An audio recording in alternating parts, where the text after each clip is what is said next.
up, guys? Welcome back to the Motorhead YouTube channel. I hope you all had a happy new year and I hope you crush your goals this year.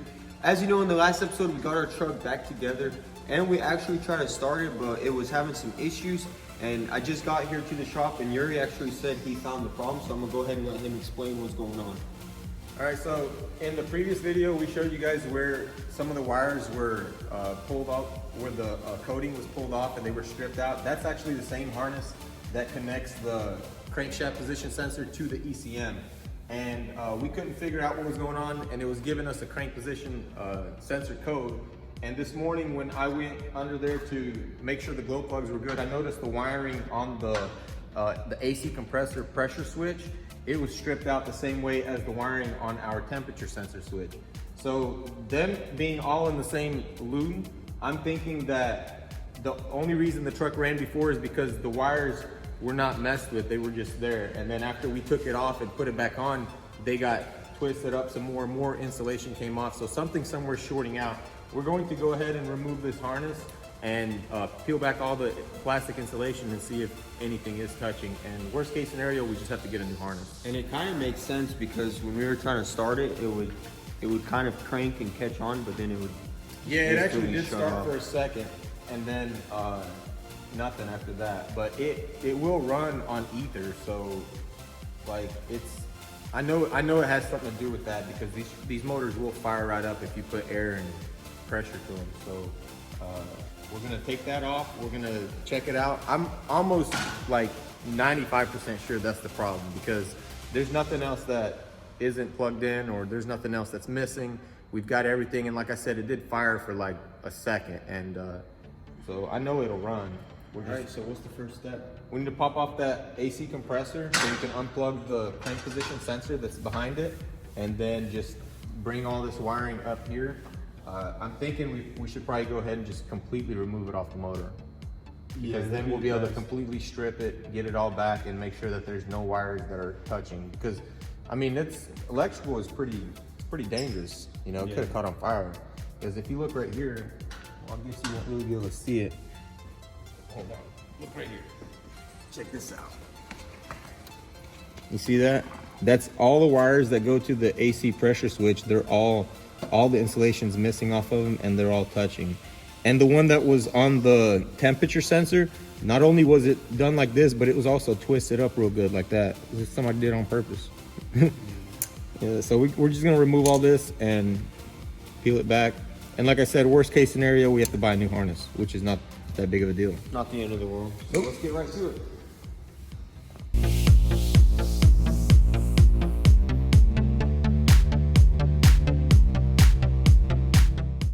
All right, guys, that was a little tricky, but we managed to get it off.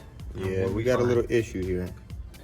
Instead of having two wires, we just have one nice fat one. Look at that.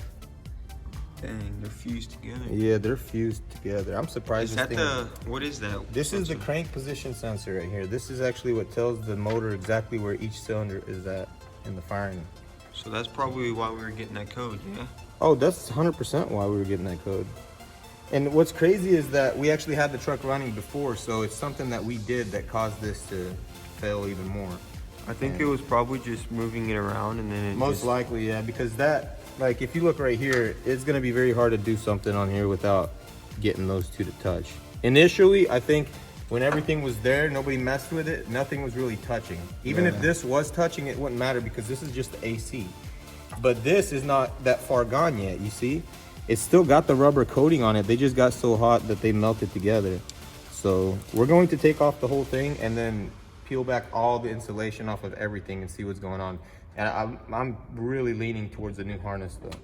Yeah, I think that's gonna be I really honestly don't want to run this truck with this kind of harness. So not after all that work we put into yeah, it. I think we should just take it off and get a new one. I honestly don't even think we should mess with it. What do you think?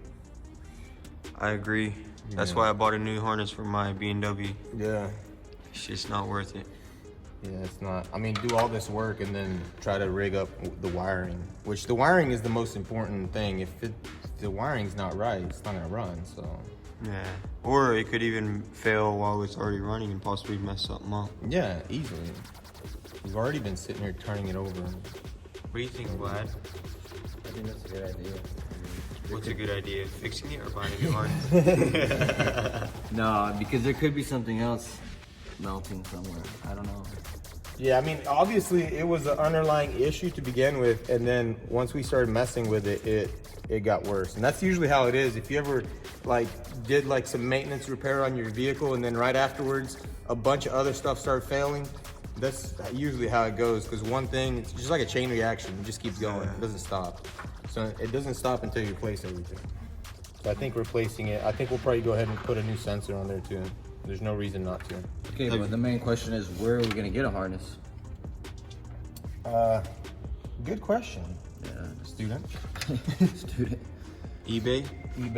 eBay's gonna be the best bet, I think. Yeah, most of the junkyards probably already have this motor pulled. That's minimum a week out. I mean, that's fine though. I'd rather. No big deal. I mean, I'd rather wait and it fire right up. You know? Yeah, I would rather have the truck running legit than try to rig it up and then mess something up. Because look, if we fix this, I mean, okay, I guess technically we could separate these two wires and try to start it real quick and see if it'll run. You want to try to do that? Like if we did this right here, if we did this and made sure that they're not touching anywhere. Well, we could put a little bit of electrical tape on them.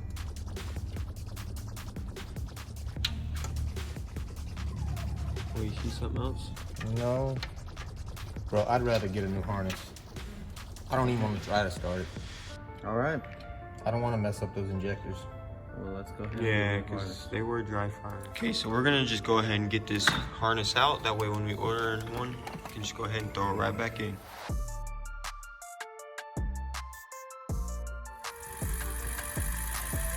All right, guys, we might have found an issue. So we're about to find out right now.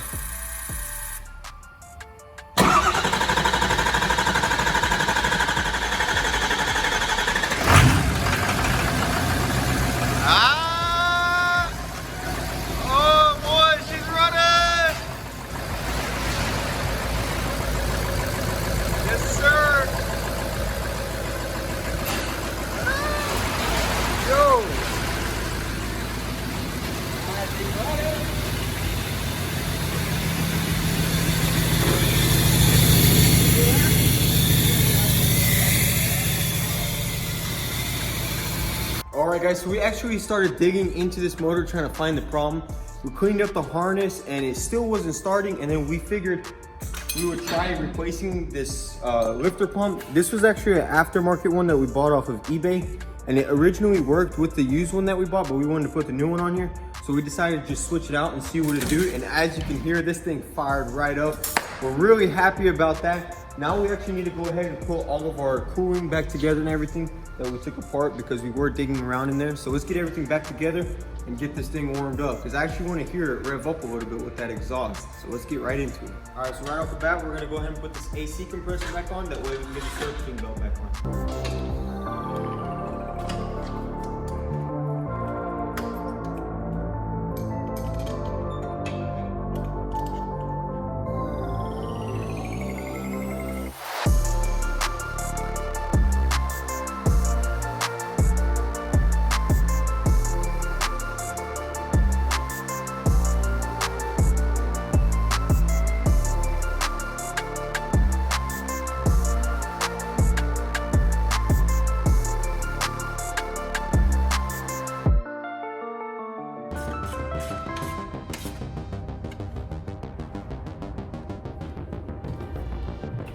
So we're going to add the chemicals now.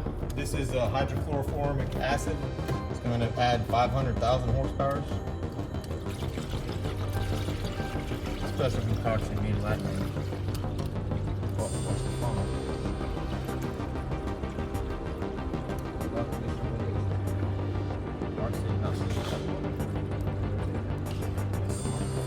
All right, so we're ready for our second start.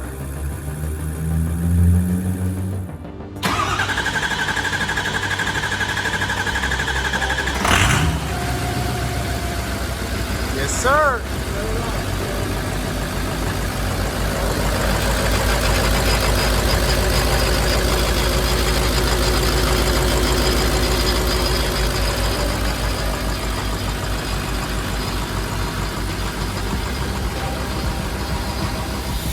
sounds like a jet.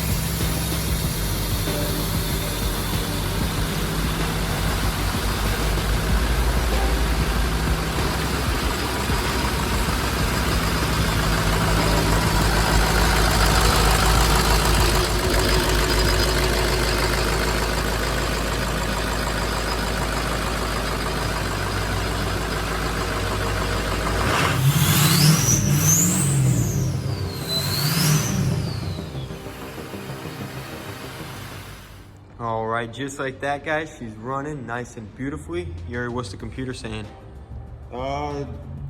Pretty much everything that we know is not hooked up is what the computer's giving off, so we're good. We already know about that. The cooling fan speed sensor signal is this right here. As you guys know, we put this aftermarket fan setup on here, so we're not going to be able to use the original plug here. I'm trying to find it. I don't know what happened to it. Dad asked me, he picked it up one day and he was like, do you still need this? And I said, no. And he just launched it. So we were going to have to go online and find out the diagram, the pinouts for this, and hook up our fans to that. And then hopefully we'll be able to do it like that. If not, we're gonna have to set up its own standalone little thermostat and everything on the fans. Yeah. What do you guys think? What is the best route to go about wiring up this? Yeah, and then so besides like putting that fender liner back on and fixing the wires on that AC system, charging up, we are going to get a new condenser, because if you look at this one, after years of use and a lot of highway miles, it catches a lot of stuff. Like all this is rocks. You can still see some of the rocks embedded in it. So that's gonna resist a lot of air right there. All that being bent up like that, the airflow is gonna be greatly reduced. So we just couldn't see ourselves putting that over this beautiful KC intercooler. Yeah, I'd rather not even have AC than have that on there. Hey, you say that in August at a red light. Okay, Paul. It wouldn't be that bad. We call it 260. 2 windows down, 60 mile an hour. Yeah, can't always go 60 though. That is true. No, we're gonna put one on there and we're gonna make everything work. We want the truck to be as close to the original as possible. That's most likely why we're not going to do a lift and all that, or wheels. We're just going to put, what do you guys think, just the simulators? I think the simulators are going to be simulators perfect. And some new tires, and I think we'll be straight on that. And also, guys, once we get this front end together and we get our CNC machine backing up and running, we're going to do a custom bumper.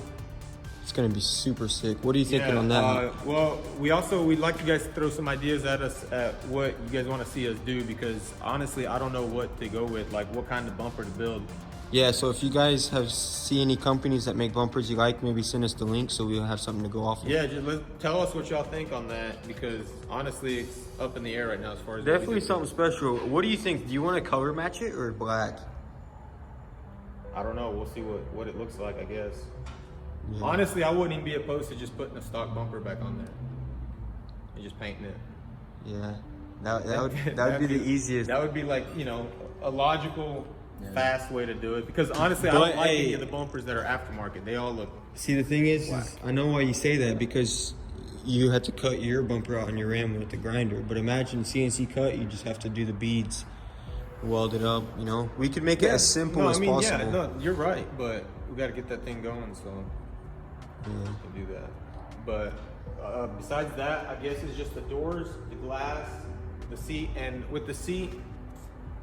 The seat, I don't know where to start with the seat. We don't even know where to start with the seat. Mr. Pope ended up reneging on the whole deal. So yeah, so we're thinking maybe 2 newer model captain seats, maybe. Yeah, probably something like that, because we don't want to put that seat back in there. He said he can't do it. We don't really know anybody else around town that does it. We don't want to do it. We thought maybe Mom could do it, but she doesn't have time to do that. So I think we need to go to Bohannon's. What do you think, lad? Yeah, some seats out of a F-150. Even like an F-150, something later. Yeah, as long as it's just nice quality seats. Yeah, and then maybe we can find a center console for a manual tool too somewhere. Yeah, and I wouldn't even go with leather. I mean, yeah, I don't care what it is. It doesn't matter. But definitely black for sure. Black and captain's chairs. And then we'll get like a short manual style center console. Put that in there, and we'll be good. Yeah, it looks super nice. But the main I guess hurdle is to get these fans hooked up, because without these fans we can't run down the track. Yeah, we definitely need to figure that out for sure. I say we do a little bit of research, see how other people do it. Yeah, and another word of advice: never buy a fuel pump from eBay. Well, no, don't buy a new one. The used one that's on there was from eBay, and the new one was from eBay. I ended up getting two. What is that brand? We'll show people what to stay away from. The brand is Gongzao. Yeah, I had high hopes for the billet cap and everything. Yeah, it looked pretty nice. It made a little noise. That shouldn't say Amazon right there. It should say IFFY, iffy pump. Yeah, do not buy a ifjf.com pump. Yeah, it's trash. No, I'm gonna be hard on them. Bro, we literally had to take apart everything in each bay. Blew up our truck messing with that pump, man. Literally, it's supposed to add performance. You couldn't even do a stock job. No, it couldn't even. Yeah, you're right. But I'm really happy that this thing's running. Everything's running very nicely. Of course, I had high expectations for our work. You know, it's pretty straightforward. We did everything correctly, so I wasn't really expecting any problems. But it's just very, very relieving for it to be running real nicely. Yeah, definitely good. New year, new problem solved. Yes, sir. Yeah. I'm good. I'm happy. Check this thing out, man. It's just looking so nice. Look at that paint.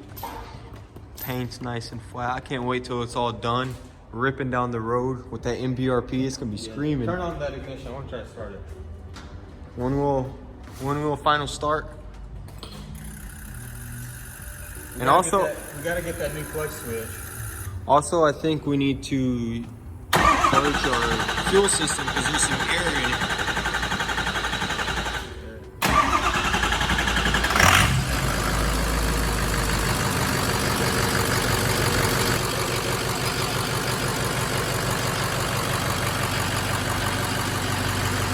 I can still hear the air bubbling inside there. Yeah. How do you get that air out? You gotta let it run.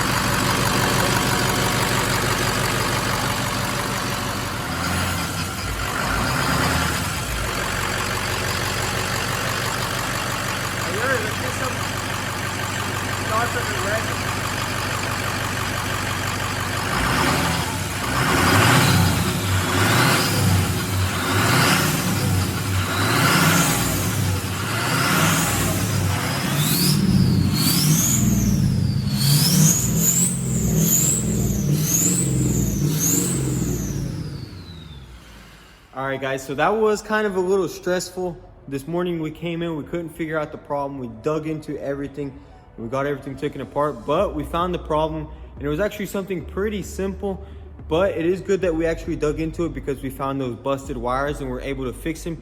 Later down the road, that could have easily caused a fire or messed something up, so we're really glad we got that taken care of. And also the truck is running beautifully. It's not falling on its face, nothing. It's all perfect. We don't hear no noises coming from the engine.